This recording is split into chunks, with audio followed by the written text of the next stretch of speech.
বিহারের নির্বাচন দেখলেন, হাই ভোল্টেজ নির্বাচন, লালু প্রসাদের নির্বাচন। সেই লালু প্রসাদের নির্বাচনেও কিন্তু এই বিরোধীরা পরাজিত হয়েছে। উদ্দখলের অভিযোগ নেই, বাইজি বাহিনীর অভিযোগ নেই, খান কাপড় বিতরণ নেই, আমরা নির্বাচনে জয়ী হই। এ দেশের মানুষেরই সেই শক্তি আছে। আমরা পরাজিত হয়েছি হিমাচল। আমরা বলেছি যে পেশি শক্তির কারণে টাকা দিয়ে হিমাচলে কংগ্রেস আমাদের হারিয়ে দিয়েছে। বিষয়টা এরকম নয়। একটা সময় ছিল যখন বুদ্ধদেব ভট্টাচার্যের কাছে সন্ত্রাসের কথা বললেই উনি ড্রয়ার খুলে সাংবাদিকদের কাগজ দিয়ে দিতেন, বলছেন উত্তরপ্রদেশের বিহারের অবস্থাটা দেখুন। আজকে বিহারের এত বড় নির্বাচন হয়ে গেল, কোনো প্রাণহানি নেই, কোনো গুলি চালনা নেই। উত্তরপ্রদেশের নির্বাচন শান্তিপূর্ণ। আর আমরা যারা বাঙালি, আমরা যারা সফট স্পোকেন, মানে আমরা এই রেস্ট অফ দ্য ইন্ডিয়া থেকে আমরা কালচারালি অনেক এগিয়ে আছি।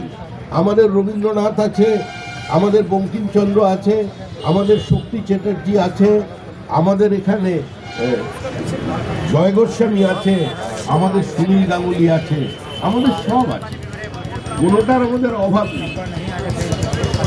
একসময় বলেছিলেন একজন লেখক নিমাই ভট্টাচার্য যে শেক্সপিয়ার স্কচ হুইস্কি ইংল্যান্ডকে বাঁচিয়ে রেখেছে, আমাদেরও রবীন্দ্রনাথ আছে। উনি পরেরটা কি বলেছেন বোঝা যায়নি, কিন্তু আজকে আমাদেরও আবগারি দপ্তর আছে।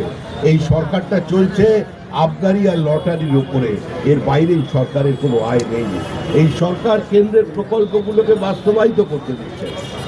এই সরকার প্রান্তিক মানুষের অধিকারকে কেড়ে নিয়েছে।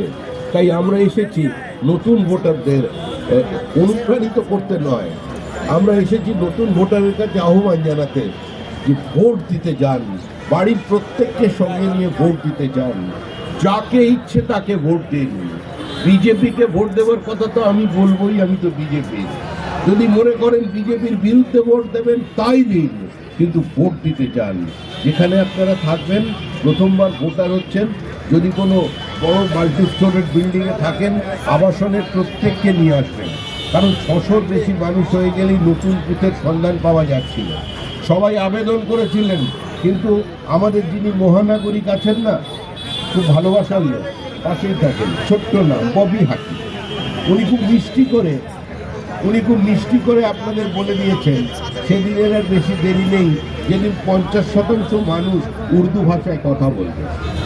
ববি হাকিমের ভাইয়েরা নেমে পড়েছেন, উনি আবার বলছেন দাওয়াতে ইসলামের কথা, মানে আমাদের একজন করে পাল্টে দেবেন, কাটাকুটি একটা করে দেবেন। উনিই বলেছেন, আমার কথা নয়। আবার মুখ্যমন্ত্রী বলছেন বিজেপি প্র্যাকটিসের ধর্ম ইজ গান্ডা ধর্ম, মানে আমরা যারা হিন্দু এই জন্য যে অপরাধ করে ফেলি।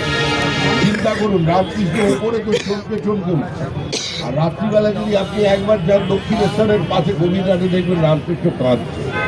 মানে কোথায় এলাম, কিসে বললাম? সারদা মা তো কোনো ব্যাপারেই নেই, সারদা মা এখন নিষ্ক্রিয় হয়ে গেছে। ওই যখন থেকে তৃণমূলের একজন ডাক্তার বিধায়ক বলে দিয়েছেন যে কালীঘাটে মা সারদার পুনর্জন্ম হয়েছে, তারপর থেকে সারদার আত্মা খুঁজে পাচ্ছে না, ধ্যান করে কেউ যোগ করতে পারছে। উনি একদম পরম ব্রহ্মের সঙ্গে বিলীন হয়ে গেছে, কেউ স্বপ্নেও সারদা মাকে আর দেখতে পাচ্ছে না। এই পরিস্থিতির মধ্যে আমরা এখন পশ্চিমবঙ্গে আছি। তাই নতুন ভোটারদের বলবো, ওই ফিরাদবাবু ভয় দেখিয়ে দিয়েছেন, প্রত্যেক ওখানে সেক্রেটারির কাছে নোটিশ পাঠিয়েছেন, কেউ বুথের ব্যাপারে কিছু বলবে না। অর্থাৎ বড় আবাসনের মধ্যে বুথ করার দরকার নেই। তৃণমূল কষ্ট করে দায়িত্বটা নিজের ঘাড়ে তুলে নিয়েছে। বারবার এভাবেই চলছিল, কিন্তু এবার মনে হচ্ছে আর হবে না। দীর্ঘ পথ হেঁটে মমতা বন্দ্যোপাধ্যায় ক্লান্ত শ্রান্ত, এবার মনে হয় ওনার বিশ্রামের প্রয়োজন আছে। মানুষকে বিশ্রাম দিচ্ছেন, মমতা বন্দ্যোপাধ্যায় চলে যাচ্ছেন। তবে আমরা ওখানে যেতে দেব না, আমরা কাউকে শেষ করে দিতে চাই। উনি আমাদের মধ্যেই থাকবেন, আমাদের অন্তরে থাকবেন, আমাদের ভালোবাসায় থাকবেন। উনি থাকবেন বিধানসভার ভেতরে পদ্মপাতায় জলের মতো, বাইরেও থাকতে পারেন, কারণ নির্বাচনী লড়াই তো একবার নন্দীগ্রাম, তারপরে কি হবে জানেন। বাইরেও থাকতে পারেন, এ প্রান্ত থেকে ও প্রান্তে পদ্মপাতায় জল দিলে কি হয়, টলমল টলমল করে। ওই রকম তিনি একবার ধর্মতলা, একবার গড়িয়াহাট থেকে একবার উল্টোডাঙ্গায় অবরোধ, এইগুলো করবেন। করা দরকার, গণতন্ত্রের প্রয়োজন আছে। নাহলে আমাদের নতুন সরকার এসে যে ছোট ছোট ভুলভ্রান্তিগুলো আছে উনি ধরিয়ে দেবার কাজ করতেন, উনি আন্দোলন করতেন। সুতরাং আমরা কাউকে দূরে সরাতে চাইছি না গণতান্ত্রিক পরিবেশে, কিন্তু পশ্চিমবঙ্গে এই মুহূর্তে গণতন্ত্র নেই। Constitution doesn't exist in West Bengal. সংবিধান এখানে নেই, সাংবিধানিক ব্যবস্থা এখানে ভেঙে দেওয়া হয়েছে। প্রতিনিয়ত সাংবিধানিক সংস্থা নয়, সরাসরি সংবিধান আক্রান্ত হচ্ছে। তৃণমূল কংগ্রেসের আরেকজন নেতা আছেন, হুগলির এক সাংসদ, আইনজীবী, মিষ্ট আছে, কিন্তু ওনার মধ্যে বীর রসের প্রভাব আছে। উনি আবার বারবার সুপ্রিম কোর্টকে সমালোচনা করে যাচ্ছেন, মানে সুপ্রিম কোর্টের বিশ্বাসযোগ্যতা নিয়ে প্রশ্ন তুলেছেন।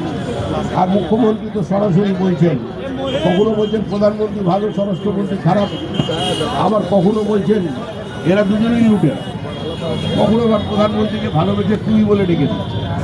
এর মধ্যে আমরা আছি, আমরা বাঙালি, এসব নিয়ে আমাদের থাকতে হবে। তবে আমি একটাই বলবো আপনাদের কাছে, এই সরকারটার গণভোট হয়ে গেছে।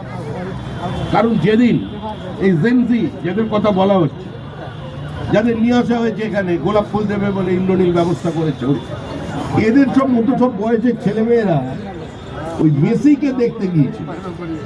তারা বলছে আমরা দেখতে এসেছিলাম মেসি, এসে দেখলাম টুসি। আমরা তো টুসিকে দেখতে আসিনি। তারপরে গোটা স্টেডিয়াম চোর চোর চোর চোর বলে চিৎকার করছে। ওই দিনই এই সরকারটার বিরুদ্ধে গণভোট হয়ে গেছে। আপনারা চলে যান লেক টাউনের সামনে, দেখবেন বিরাট মেসি দাঁড়িয়ে আছে, দুর্দণ্ড প্রতাপ মেসি হাতে কাপ নিয়ে দাঁড়িয়ে আছে। এমন একটা যিনি বসিয়েছেন, মানে উনি কি বোঝাতে চাইছেন, মানে উনি কি মেসিকে খেলা শিখিয়েছেন, কি স্পন্সর করেছেন আমার জানা নেই। কারণ ব্যাপারটা তো জটিলতা আছে, এত টাকা দিয়ে মেসিকে কে আনলো, কার টাকা ছিল। উনার বিরাট মেসির তলায় কিন্তু কে, ভিসি ছোট্ট হয়ে গেছে, কে, স্বামী বিবেকানন্দ।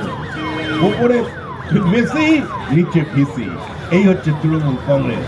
সুতরাং নতুন যারা আছেন তারা একটু ভেবে চিনতে, ভালোবেসে, সবাইকে নিয়ে একসঙ্গে সংঘবদ্ধভাবে ভোট দেবেন, এই আবেদন রাখছি। প্রথম ভোটার হয়ে যাওয়ার জন্য অনেক অনেক অভিনন্দন। ভোটার্স ডে আজকে তো কি, তাই তো বলছে ভোটার্স ডে। আজকে ভোটার্স ডে তো পশ্চিমবঙ্গের মানুষের কাছে কি বলবো, ভ্যালেন্টাইন ডে থেকেও হয়েছে, তো একটা শুনে আনন্দ হয়। হ্যাঁ, আমাদের তো সরস্বতী পূজা কদিন আগে গেল, বাঙালি ভ্যালেন্টাইন্স ডে।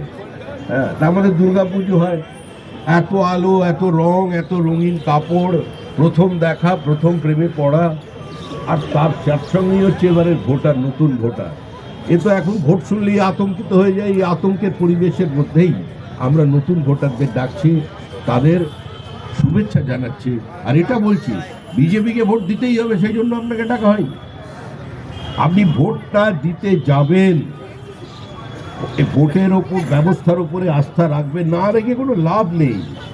যারা রাখেনি তারা চলে গেছে। রক্তমাখা অস্ত্র হাতে যত রক্ত আঁকি, শিশু পাঠ্য কাহিনীতে থাকে মুখ ঢাকি। 70-এর দশকে কয়েকটা প্রজন্মকে ধ্বংস করে, আর তারপরে কিছু ভারতবর্ষের কিছু প্রান্তিক মানুষের সর্বনাশ করে, সমস্ত উন্নয়নের গতি স্তব্ধ করে তারাও এখন বিদায় নিচ্ছে। সুতরাং পৃথিবীতে একমাত্র ব্যবস্থা এই গণতান্ত্রিক ব্যবস্থা। এই ব্যবস্থা থেকে যাতে শিক্ষা নিতে পারে সবাই, দেখবেন। কারণ আমাদের যে দল এখন ক্ষমতায় আছে তারা কিন্তু ভালো খেতে পারে, হজম শক্তিটা ভালো। এরা পাথর বালি সব খেয়ে নিয়েছে, যা পাচ্ছে খেয়ে নিয়েছে। এবারে দেখেছেন ব্যালট খেয়েছে, ব্যালট পেপার বার জন্য বারবার বলছে ইভিএম চলবে না। ওরা ব্যালট পেপার খেয়েছে, আপনারা দেখেছেন পুলিশের মুখ থেকে বার করছে টিপে ব্যালট, ব্যালট পেপার খেয়ে নিচ্ছে। ইভিএমটা খেয়ে হজম করতে পারেনি বলে এখন ইভিএমের উপরে রাগ। তো ইভিএমের উপর আস্থা রাখুন, ভোট দিতে আসুন, সকলকে নিয়ে ভোট দিতে আসুন। ধন্যবাদ। আজকের দিনে সব অনেক অনেক শুভেচ্ছা সকলকে। আর সাংবাদিকদের উদ্দেশ্যে অবশ্যই বলবো যে আমাদের রাজ্যের নির্বাচনটা তো ঠিক নিরামিষ হয় না, একটু উত্তেজনা থাকে। তাই ভোটার্স ডেতে আপনাদের অভিনন্দন এবং আপনাদের থেকে একটাই শুভকামনা, আপনারা সুস্থ থাকবেন, অক্ষত থাকবেন, হাত পা না ভাঙা অবস্থায় থাকবেন। ক্যামেরা পার্সনদের উদ্দেশ্যে বলছি, ক্যামেরাগুলো সামলে রাখবেন। ভবিষ্যতে কঠিন দিন আসছে, ভাঙচুর হবে, আমাদের থেকে কোনো ভয় নেই আপনার, আমরা আপনাদের চেষ্টা করব। কিন্তু এখানে যিনি আছেন আপনাদের প্রতি বেশি ভালোবাসা আছে, তো ভালোবেসে একটু অনুরাগের ছোঁয়া দিয়ে দিতে পারে, অনেকবার দিয়েছে, এবারও দেবে। অসংখ্য ধন্যবাদ আমাদের শ্রমিকরা, অতি সুবক্তা এবং আমাদের সম্মানীয় প্রদেশ সভাপতি এবং রাজ্যসভার